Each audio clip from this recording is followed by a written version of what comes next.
Bonsoir à toutes et à tous, je suis ravie de vous retrouver chez vous pour cette dernière recette de la semaine. Je suis toujours accompagnée de Némati Toumoudani. Bonsoir Némati. Bonsoir Moana, bonsoir à toutes, bonsoir à tous. Le ramadan avance. Ah oui, avance un petit peu. Ça y est, 3 semaines. Ouais, 3 semaines là. Ouais. Et on le rappelle, la semaine prochaine, qu'est-ce qu'on a prévu Némati? C'est la semaine de pâtisserie. Les sucreries pour, voilà. Pour l'Aïd. Pour l'Aïd, voilà. Qui annonce l'Aïd. Donc, qui annonce l'Aïd, voilà. Prenez donc, vos notes. Donc la semaine prochaine, ça va être la semaine de la pâtisserie, les gâteaux. Mihare et tout. Et donc, pour aujourd'hui, qu'est-ce que tu nous as prévu? Voilà, les masinzahanad, voilà, pour terminer la semaine de coco. Voilà, les bananes au coco. Voilà, c'est, on est très gourmand. Et donc, il y a un petit accompagnement en plus. Voilà, un accompagnement de houbou, une petite soupe. Voilà. Donc, on est en fin de semaine. C'est le dessert sucré-salé. Ah, qui aime les sucrés salés? Voilà. T'es pas la seule. Hein? Ah oui. Voilà. Donc, pour réaliser les masinza yanadzi, les bananes au coco. Bananes mûres, on le précise. Hein. Là, c'est la banane mûre. Voilà. Et pas n'importe quelle banane. Voilà, c'est la banane... plantain. Et les grosses bananes, là, comment voilà, on les appelle je sais pas. Donc, nous, on l'appelle le... Barabovka.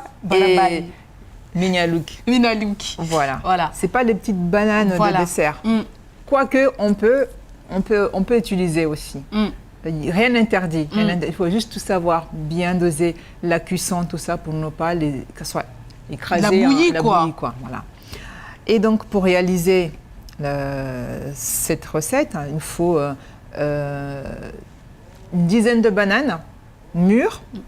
Une main. Une main, voilà, une main, ça va suffire. Du lait au coco, la cardamone,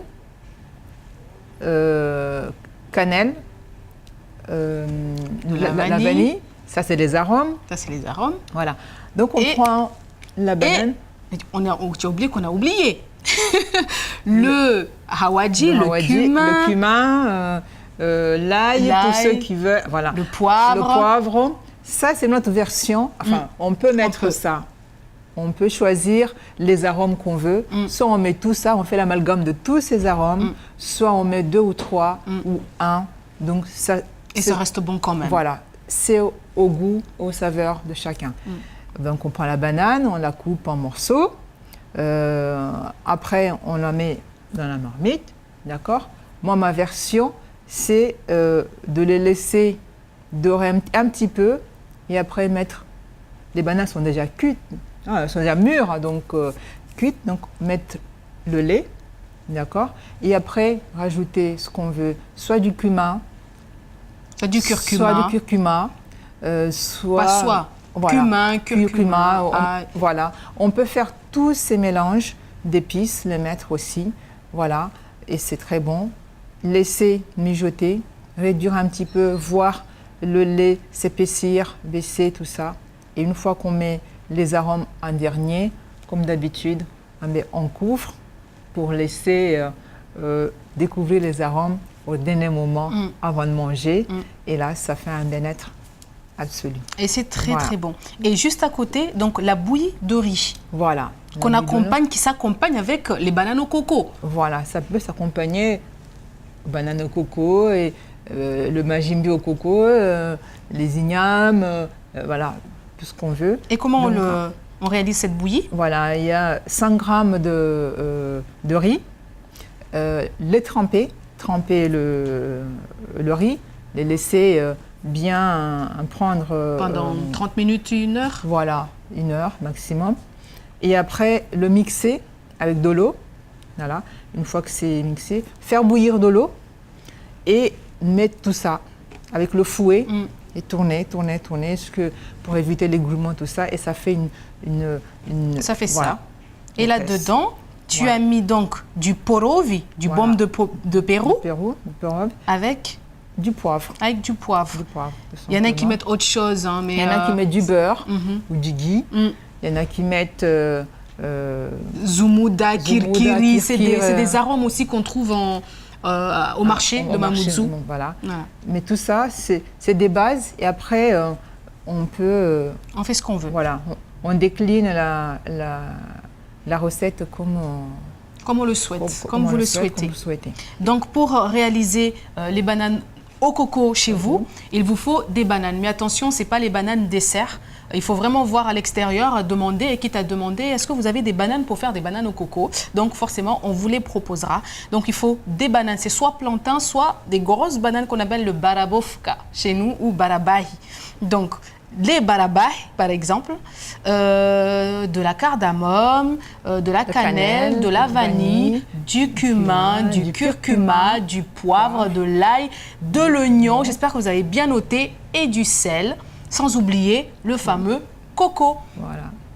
Donc, et pour la bouillie, mettre le poivre à la fin. Comme ça, on n'a pas besoin de mettre beaucoup. Un petit peu, ça suffit. Et le baume de Pérou ou le poro, le mettre aussi en dernier. Même si vous en mettez beaucoup, mais vous mettez en dernier. Ils sont très bons. Et là, vous et avec le beurre aussi, un peu de beurre salé. Un peu de beurre, voilà. En plus, on peut le saler, on peut le sucrer aussi. Voilà. Le houbou, là, c'est excellent quand c'est chaud. C'est très, très, très bon. Donc, voilà. On peut aussi mettre du lait concentré aussi. C'est vrai, ça se mange aussi. Et là, c'est le dessert sucré. Voilà. Et n'oubliez pas, toutes les bases de coco, en tout cas les tubercules au coco, vous pouvez mettre de la viande. Les bananes au coco, souvent, c'est de la viande. Hein. On met de la viande, mais bon, je ne sais pas pour ceux qui veulent mettre de poisson, j'en ai jamais vu, mais c'est de la viande. Donc, si vous avez envie de mettre de la viande, c'est toujours une couche de banane, une couche de viande, une couche de banane. Voilà, Nimati. Voilà. Pour aujourd'hui, pour cette émission spéciale, spéciale banane mûre. Voilà. On se retrouve donc la semaine prochaine. C'est du sucré salé. Voilà. Donc on se retrouve la semaine prochaine et on vous a réservé que la pâtisserie. De la pâtisserie. Non mais ça va être hallucinant. Vous savez, comment on appelle? Zalmiya. À la semaine prochaine. Ciao. Au revoir.